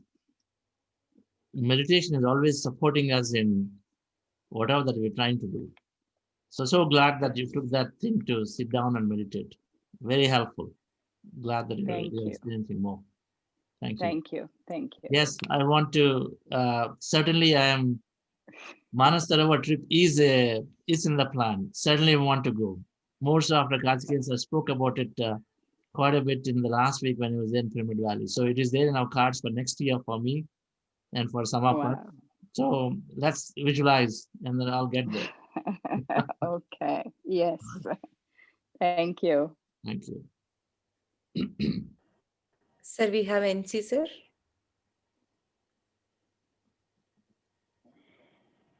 Yeah, good morning, Chandra. Heartiest congratulations for a lucid and wonderful lecture on quantum physics relating to meditation. In fact, everybody would agree physics is one of the toughest subject. Dr. Jagdish also would agree because many of us in our pre-university class find it difficult. Out of all the subjects, physics is one of the toughest subject, and you made it so simple and relating to meditation of this quantum physics. I think unless you read quite a lot of books, this is very, very difficult to make it very simple in such a short period, maybe less than an hour. Uh, I would like to congratulate it's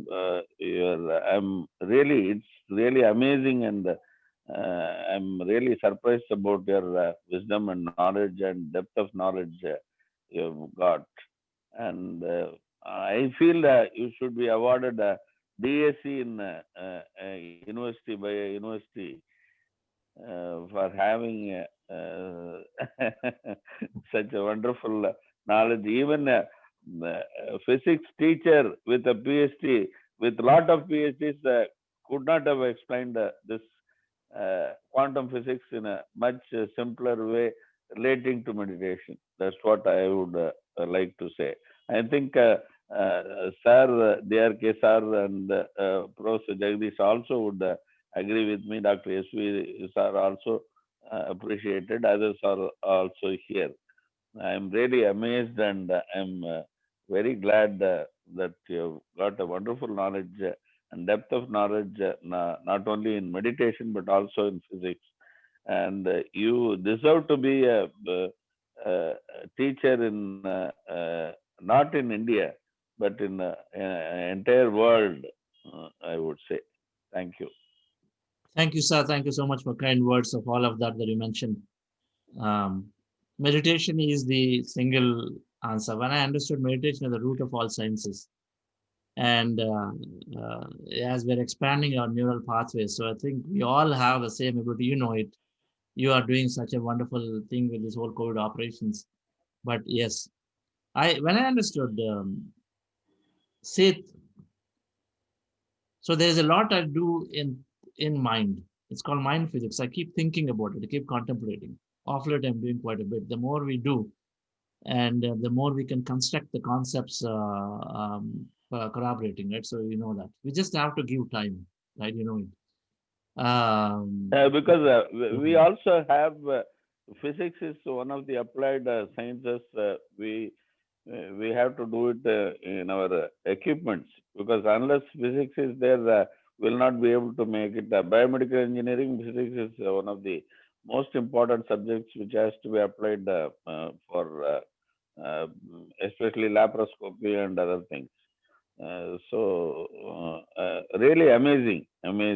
Thank you. Thank you, sir. Yes, sir. Sir, we have Ramesh, sir.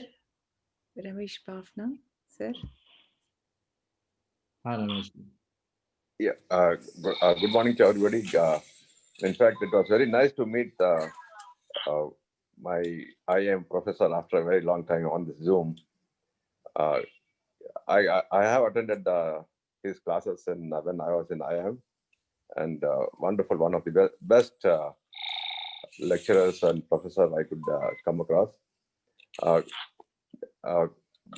And other thing, of course, the quantum physics, what you explained was fantastic, but I being not a student of physics or not much interested in physics, it was too heavy for me, but I could understand and relate certain things, and which I always thought physics is not my subject at all. But after hearing you, it's somehow I'm getting interested into the path of the meditative way of physics rather. It's really interesting. Thank you very much. In fact, I thought quantum physics would not be really interesting to me, but I find it quite interesting. Thanks a lot. Thank you very much. Thanks, Ramesh. You know, we only need to understand the final statement, right? That our thoughts and feelings create reality. Every event is there and is possible. I think as long as we understand with conviction, then we don't need anything before that. Yeah, true. So to understand the conviction, and then if there's an analytical mind which is somewhere is stopping as a mask and wheel, we got to eliminate that. We got to go through it, and that's what we're trying to do, to piece through that mask. Yeah, exactly. So for some it is yes, and you don't like physics, and I'm sure naturally you can take thoughts create reality is much easier for you to accept anyway. I'm sure you must be accepting that much easily than many those who have analytical mind. So everything is actually beautifully designed by this universe. Those who have a stronger analytical mind need to understand, and they will understand. They have interest to understand also. Those who do not have that great analytical mind, they didn't want to develop an analytical mind, they don't need it, and then neither do they. They easily accept also. Both are there, and then both are right. Thank you. I think I'm getting hooked to it rather. Thank you. Thank you, Ramesh. We'll get to you on this youth program. I saw your comments yesterday. Then we know you talked about it about a month ago. It is in response to that, right? We just accelerate our plans. in response to that, we just need to speak to you on that, and we'll get it to you today or tomorrow. I think I'll get connected, and might be I'll take my principals also on Zoom or probably a con call, so that they understand it and they can take it forward. Yes. Yes. Arvind will come and reach out to you, sir. Yes. What would be a convenient time to? I'm saying yes. So we'll schedule time with you. Yeah, sure. Arvind will reach out to you and we'll schedule time. Okay. Sure. Okay. Thank you. We have Namita madam, sir. Namita madam, can you please unmute? Yeah. Yeah. Am I audible? Yes. Good morning, sir. Good morning, sir. Good morning. Yes, sir. Thank you so much for the wonderful speech. And now I always listen to your speeches from this different process. And this speech of yours, I'm going to show to my son, whom I tried my level best to draw. He always refused. So maybe from now, he's also BTech from BITS Pilani Hyderabad campus. Only last year he had passed out. Maybe now he's bound to believe. Otherwise, he used to make fun. So I'm sure. And last time when I had attended, there was some technical hitches. So I couldn't get the explanation. There was some voice problem in the video. So now I have finally understood, and I really enjoyed your lecture today. Thank you so very much, sir. All right. Thank you, Ramitaji. I'm sure. Yes, please do pass on and ask. I would like to listen to your son's feedback on it. Okay, sir. Thank you. All right. Thank you. Thank you. Hi, Ankaradi. Always good to see you.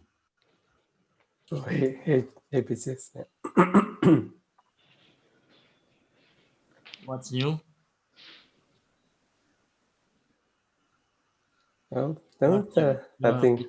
What are your new experiences? What books are you reading?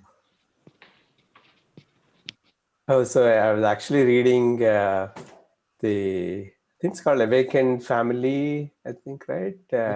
Yeah. You mentioned that a couple of weeks ago, so I got that book and I started reading that book. Yeah, so it seems to be interesting. Okay. It'll be a good thing to learn some things, highlights that you're reading from it. Maybe you can post in some of these groups. Yeah, definitely. No, in fact, actually, I recently came across, it's kind of it's called short form, so it'll, as you're reading the book, right, they give you a summary and then they also give you some questions that you would answer. It's kind of thought provoking. What actions are you going to take after you read a book? So it's prompt you to be more action oriented after you read a book, actually. But not all the books are. Do you have that book to show to people? Oh no, I don't have the book actually. I rented. I'm reading on Kindle actually. I don't have the physical copy. Okay. This is that book is talking. Yeah. Right. Yeah, that's the book. Yeah. The Awakened Family, right? By Shefali Saberi. Yes. However you say Sabari. Yes. How to raise empowered, resilient, and conscious children. Who doesn't want to read? Yeah. So this is a great read for those of you who are in the form of raising children right now, right? And even if you raise, even then, even if your children are not there anymore at home and they're still somewhere, I think it's still worth reading, right? So, The Awakened Family, wonderful book, recommended by Dr. Newton. By the way, I learned it through him. Okay. Yeah, the meditation actually going pretty well. I was telling my kids, I started in first week of May and I meditated every single day. My goal is to not even miss a day. So it's going well, actually. Thank you for introducing me to this program. That's great. Thank you. Thank you. Sheetal, do you have anybody? Hi, Balachandran. That's all, sir. Hello, good morning.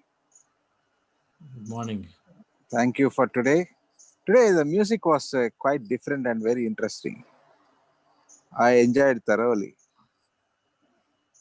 Okay. Am I right? Is there a change in music or I felt differently?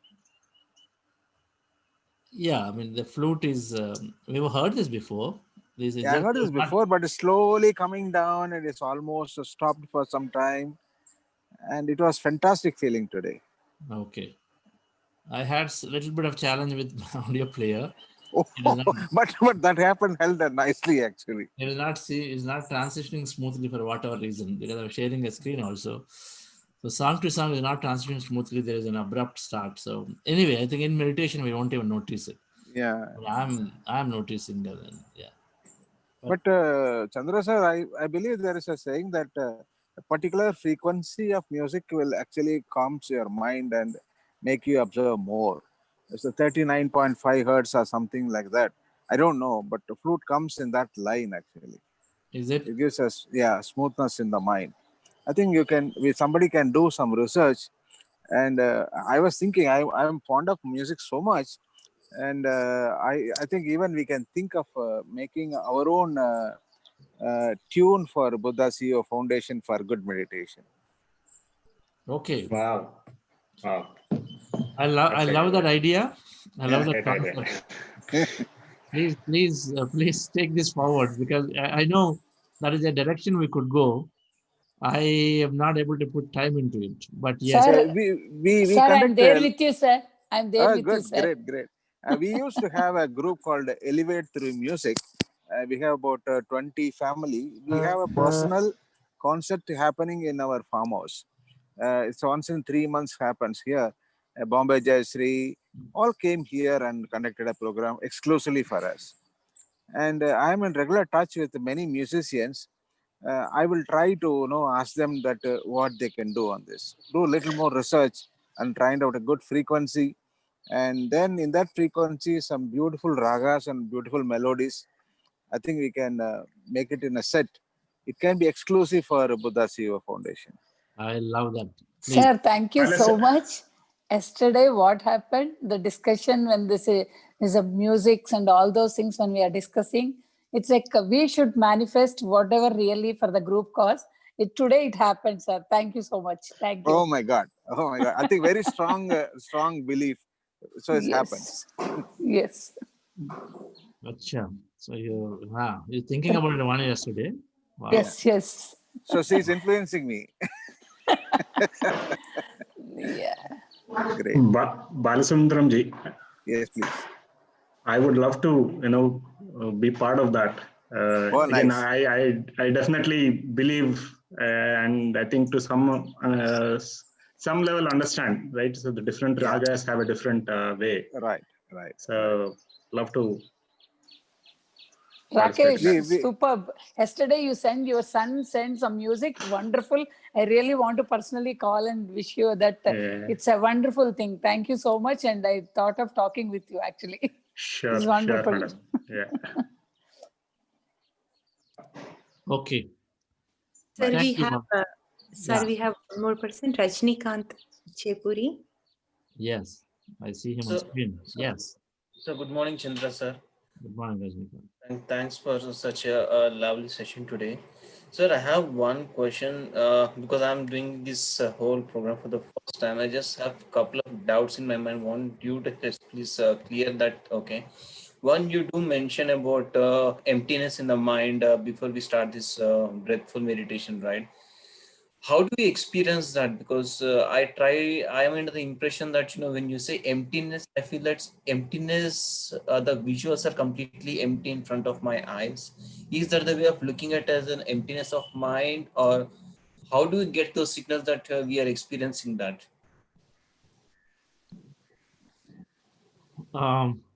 Emptiness first in most cases is experienced when you go into trance state. When you felt sleeping, but then you came out and most likely you wouldn't have slept. So there you experience the emptiness that you don't know. It is happening. but where we want to be consciously aware and experience, where when I say you become aware of that emptiness, no body, no thing, no place, right? Three things we are saying. So which means when you put your awareness, whether it's on the left side or front side, do you observe that there is something like an object or a wall exists on your left or right side? Because in a room, do you observe? Do you see the wall on the right side? Do you see a wall on the left side? Awareness. Not seeing means not seeing, but your awareness. Does it come to your awareness, into your mind, that a wall is there? Or do you just at that point in an empty state, do you, all that you can become aware of is just the empty, which is manifested either as black, dark, whatever that means to you. Dark means for some it's pitch dark, for some it's a little bit with light. It could be like a white light. It could be like a sea. Some people say that I'm seeing this ocean, big ocean, because ocean is also empty, right? That's what triggers to our mind, isn't it? For many people. For emptiness, for many people means this galaxies. The space, no, not galaxy, the space, right? We all are been programmed that space is all empty. So some kind of a vision of a space is what we might come across. So these are all things that would come for you when you are saying become empty, you can become aware of that emptiness where there's no body, no thing, on your left side and the right side. And then when you put your attention on your left side and right side, what are you becoming aware at that time? Is it a blackness, void, darkness, sea, or that space, and any of those kind of stuff? If you are seeing it, where in all of them the common thread is you don't find any physical object. You don't find any physical person or any animal, any being. You don't find any physical place. Then if that's what you are seeing, then you are experiencing emptiness at that point. Another way is your body. When you try to put attention on your body, you do not find that your hands exist at that point. Your fingers exist. If you don't find your legs exist, then you are experiencing emptiness. If you still so nicely find your legs and then you're sitting on the chair, the seat, you're feeling it, then of course you are in the body for that part of the body. Your body top portion may be empty, but the bottom is still you feel it, but some portion not feel it. So many times it happens. We don't feel our fingers exist, particularly these a lot of times they don't exist. Many people say one shoulder does not exist, this part of the body. So if you are experiencing any non-existence of any part of the body, so then you are into the emptiness. Okay. So one last point, sir. Yesterday, when the Sunday, the evening session was pretty very good experience for me. But today, when I was doing this meditation, my mind was it's like off track all the time. It's just wavering all the time. Sometimes I'm trying to come back to my meditation mode, but sometimes it's just going away from the track actually. Is that a common observation, or is just sometimes is there any way that I can correct it? All the time it is that our mind wanders, so we bring it back. What happens over a period is that the consistency to bring the attention back to the breath increases. Consistency to bring the attention back to the breath increases, and so that means our ability to go into the emptiness or becoming empty of the breath and thought increases, right? Because consistency increases means more times you can do it more faster, consistently. And the second thing is that since you have got more opportunity, of course we are going to be having an increased amount of emptiness over a period of time. Increased amount of emptiness. It's going to happen. But still in between all these thoughts will keep coming. It's always there. It's not going to be 100% empty. It can happen. It'll happen randomly, and then that time you potentially are in a trance state. All right. Yeah. Thank you, sir. Thank you. Thank you. All right. Thank you all. Not now. We're about to wind up. We'll remember to speak to Chitraji and Sunil Karde and all of us. Yes, NC sir, you also raised your hand, Bafnaji. And what? Anyway, you all can unmute yourself. I feel allowed to unmute. Yeah. No, just regarding that music, I think Osho has got a fantastic music for every kind of meditation that is done, and it's exclusively made for that particular meditation. Like dynamic meditation, he's got a different music. Chakra awareness, he's got a different music. Chakra breathing, he's got different. Even Anapanasati also, he's got a music. So I think that really helps because to focus and concentrate.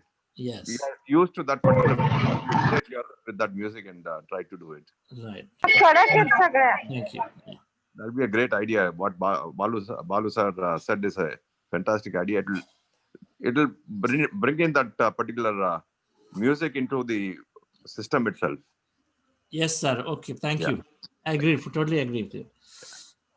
All right. And since I will speak tomorrow, I have to go for a meeting. Please go ahead. Maybe you forget the point again tomorrow. Just 15 seconds. This emptiness of a limb is called phantom limb. Total emptiness of that is, if you feel the limb is not in.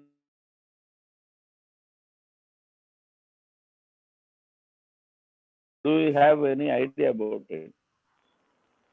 No, sir. I'm learning first time. So it's called phantom limb, is it? So I don't know. Then why medical science? Yeah. PHANTOM limb. You can refer, probably you can clarify tomorrow or sometime later. Okay, sure. I'll look at it. It's interesting that medical science also observed that there's mental limb.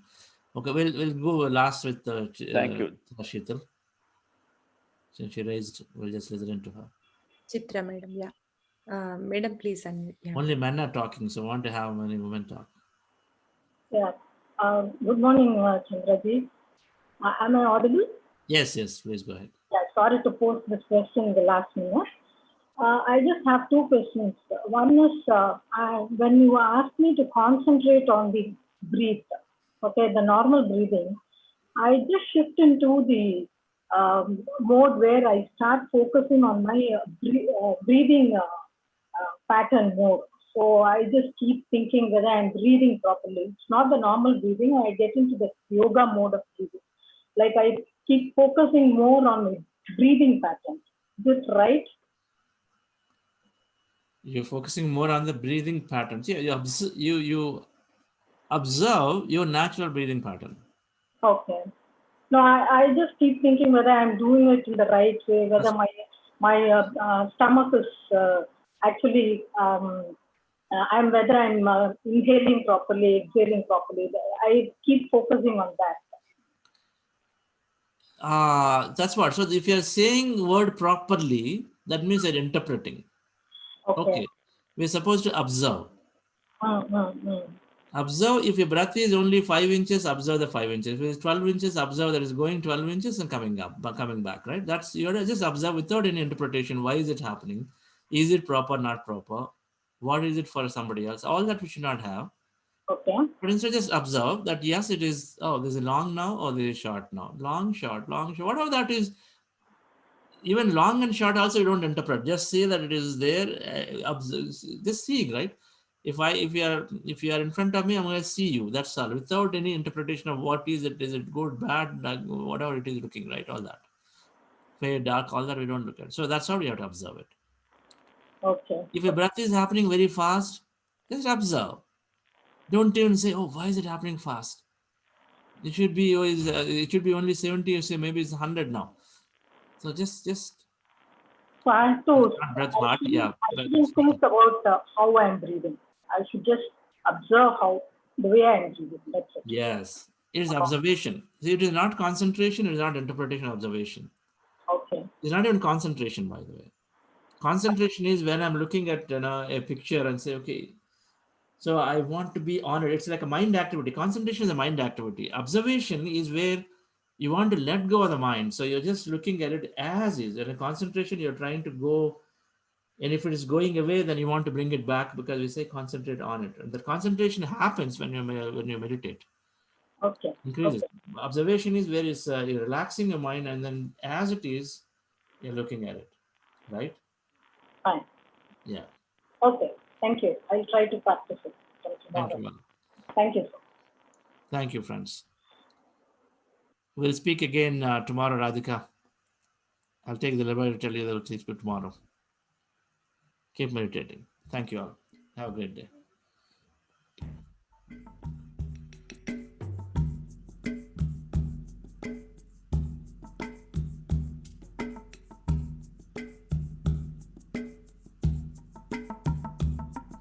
Bye, everybody. I want to say thank you.